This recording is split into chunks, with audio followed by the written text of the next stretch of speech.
the 2023 Wolverines are off this week. It's spring break at Michigan. They'll pick things back up next week. But the topic of the week from a football perspective is the NFL Combine. Michigan will send another healthy dose of Wolverines to that event in Indianapolis this week. I just want to kind of go around the room and do some superlative type things, talking about the Combine. So we'll just start with this. I mean, knowing who's there, knowing the guys from last year's team. I mean, it's so different when you go to the NFL Combine because we're like, oh, wow, Olu Oluwatimi, best center in college football. Then you look at these mock drafts and projections, and people say he's a 4th, 5th, 6th round pick. So the conversation changes a little bit with the players, but obviously a big week for those guys in terms of meeting with teams, in terms of the on-field stuff. I want to start with this, guys. The player, in your opinion, and we can start with Clayton, then we'll go Chris, and then I'll do mine. The player, in your opinion, from last year's Michigan team, who is working out at the NFL Combine this week, who you think has the most to gain in terms of how he's viewed from a national perspective. So, Clayton, we'll start with you. We'll start with me because speaking of drafts, remember that spring game draft from last year, how I dominated that? But oh, you mean against Anthony? Yeah, that was awesome.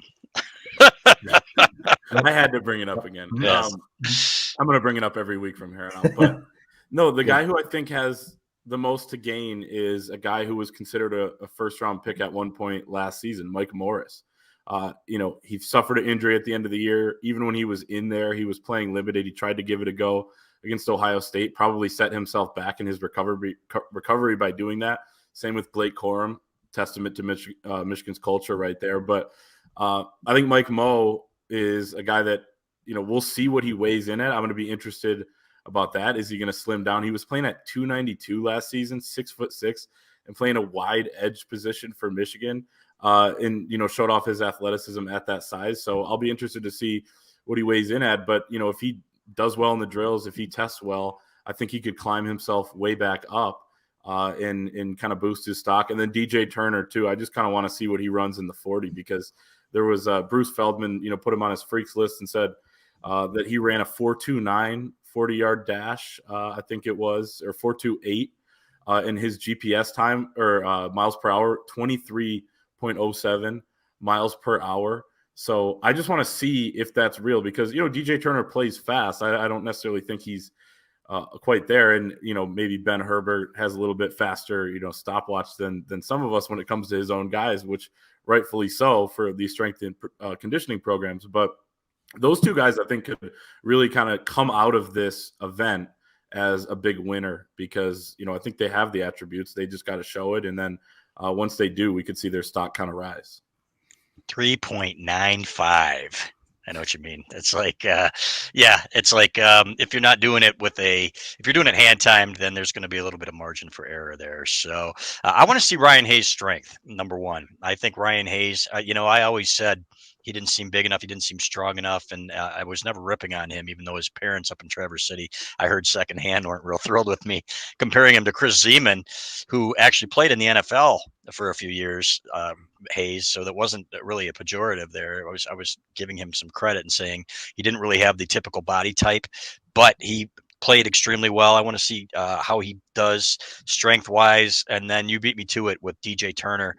Clay, I want to see how he tests and how fast he really is. And I thought he had an up and down year. I expected a little bit more of him. At the same time, you know what? I went against some really good receivers and held his own as well. So we'll see. But those are the two guys. And then Brad Robbins is better than he showed last year. I don't have any question about that. I want to see him relax a little bit, have some fun out there, young man, and do what you do best, and just go after it, man. Because that kid, I think, could have a future if he can find the consistency that he had a couple years ago. Yeah, for me, it's a guy who headlined Bruce Feldman's freaks list last year and Mozzie Smith. I know the production on the field didn't quite match what maybe people had expected. I think people, when you see that he headlines the freak list, they're thinking, oh my gosh, he's going to be the next Ndamukong Suh and have 13 and a half sacks and all that type of stuff. But I think from the NFL loves they like production, but they put a lot more stock into some of those athletic traits, and especially teams when they fall in love with the traits, and then they kind of craft what a guy's role could be. I think Mozzie Smith has a lot to gain in this, because there's some chatter among the draft nicks as I've started to dive deeper into that process and kind of get opinions on other guys. There are people who think that if he has a big week and shows all the stuff that was talked about when he was headlining that freaks list, that he could be a guy that squeaks into the first round. I mean, athletic space-eating defensive tackles are hard to find. I mean, they do not grow on trees. So for him, I think it's a huge week for him, obviously, and meeting with teams too. We think that situation, the gun situation was a little bit overblown from a social media fervor perspective, but meeting with teams this week will also be key for him in terms of quelling a lot of those concerns. So for me, it's Mozzie Smith. I'm fascinated. I mean, workout warriors do not always, just because you're a workout warrior doesn't mean you wind up being a high draft pick. It doesn't mean you're going to be a good NFL player, but we're watching these and putting live blogs together. If we could talk about Mozzie Smith breaking a bench press record while also having an amazing 3-cone time, I think that's by far the most interesting storyline. But and also I'd say an honorable mention would be Luke Schoonmaker if he's able to participate. I know he was dealing with an injury earlier this offseason. There are also draft people who think he could kind of work himself into that second or third round range. Wow.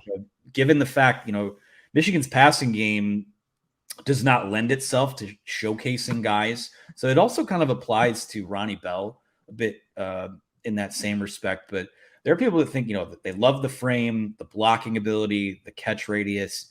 He checks a lot of boxes. So I'm interested to see what the consensus is on him, not just in the combine, but what we're talking about coming out of, heading into the home stretch of the pre-draft process as well. So those are my two guys in that respect. So I guess the next question I would have when I look at this list is, how do we feel? Who do you think? We'll just go right to this, and this might even be something we revisit down the road. But you stare at this list right here and right now, and forget about what the combine is. Forget about any of the extracurriculars. Who do you think will be the best NFL player that comes out of this group of 9 combine invitees? Clay. Man, I'm on the spot. I think it's going to be. I think Mozzie Smith is probably the safest bet for me, position wise. I think he performed better than maybe some people are giving him credit for. I mean, I think he performed like a freak last year as well. I mean, the double teams that he took on, that just block destruction, which is one of the pillars of Jesse Minter's defense. Knock on wood, hopefully that continues. So I got Mozzie Smith. He was productive, and he's got the attributes. And you're right, I was going to mention this: 22 reps on the bench press, according to Bruce Feldman, at 325 pounds. They're going to be doing 225, obviously, at the combine. He has a chance to break the record. It's an insane record, 49 by former Oregon State D tackle Stephen Paella. But I don't know. I wouldn't rule it out. And then BC offensive lineman Zion Johnson last year was 32. I think Mozzie, if he does bench, which you would assume he does, is going to shatter that and probably lead everybody at the combine. So at least we'd be writing about that. I'm going to go with Mozzie on that. Yeah, I like that pick. And Jake Moody's going to have a great career in the NFL. This kid has got ice in his veins, and he's going to do it for the Detroit Lions. You heard it here first. So we talked to some of his people, as you know. You guys were there. And it was really quite the revelation, man, that Jake Moody wants to stay home and kick for the Detroit Lions, which I would be all for. That family is fantastic, man. All of them. So, and one of the best kids we ever covered. I tweeted that recently. So good luck to all of them, though. And I think Olu Oluwatimi's going to have a nice career, too, just because he doesn't move as well as some people. This kid has the want to. He's got the desire, the intelligence, and everything else to be a long-lasting, and the strength. For God's sake, he's got the strength to be a long-lasting lineman in this league. And what a fit he was, man. It seemed like he was here for 5 years, guys, even though he was only here for 1. Yeah, I'll go back and double down on Mozzie Smith. I think that there's whoever picks him up has a guy who's if he doesn't cause havoc on his own, he's going to open up a number of possibilities for the guys that play around him. So again, would love him to be a Detroit Lion, team back up with Aiden Hutchinson, open things up for him to be a even more of a force than he was in his rookie year. And I'll also say Olu. I think that's a guy that if he finds a team to go to where a downhill power run scheme, I think he has the smarts, he has the physical ability, and he actually moves fairly well for a player his size too. So I just feel like that's, again, maybe he's a 3rd round pick, 4th round pick, whatever it is. I feel like you can probably plug that guy into the middle of your offensive line and at the very least have a depth guy who's capable of starting games. So that's who I would roll with. And also Jake Moody. Lions have 5 picks in the top 100, then don't have a pick until the 5th round. Would love for that 5th round pick to be on him. You know, you get that late in the draft, you're just looking for guys that are, you know, if you can get a guy that's going to fill a roster spot for 3, 4, 5, 10 years. I mean, I know people complain about using draft capital on special teamers, but if you have a slam dunk guy like that, you got to make it happen. So any NFL draft combine thoughts? I know I'm still catching up on it given, you know, all the stuff that's been on our plate recently, but any other superlatives or thoughts about this group? It's, you know what, there's not a ton of star power there. It's funny, other than Moody, it was probably the best at his position.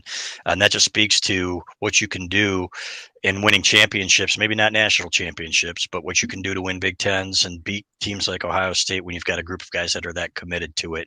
And Ronnie Bell, too, is another guy I root for. I think he's more of a freak athlete than people understand and realize. I think that he's going to have a nice NFL career, too. He's another one of those guys that I could see going to, you know, the old New England Patriots under Bill Parcells. He would have loved him. Andy Reid, who loves those Michigan guys, would love Ronnie Bell. Ronnie Bell's going to have a nice career in the NFL. Yeah, my last thought is Michigan's got 9 guys heading there. It's tied for the 3rd most among any school.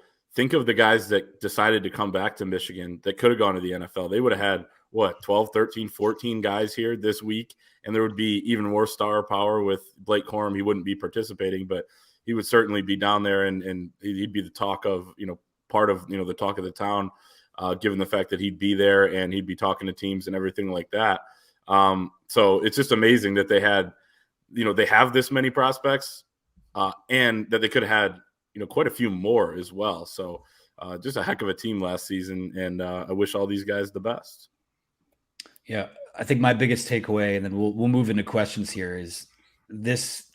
I look at this group and I think of just who isn't there and how, like you said, the guys that could have been there. And my mind even goes to, what is this list going to look like next year? I mean, I could see a scenario where there's 12, 13, 14 guys that get invited. And that just speaks to how great of a team it was last year and how much better they can be this upcoming season. So that's exciting. The schedule-wise breaks down March 2nd. You'll have your defensive linemen and linebackers working March 3rd. Defensive backs and special teamers March 4th will be quarterbacks, wide receivers, and tight ends.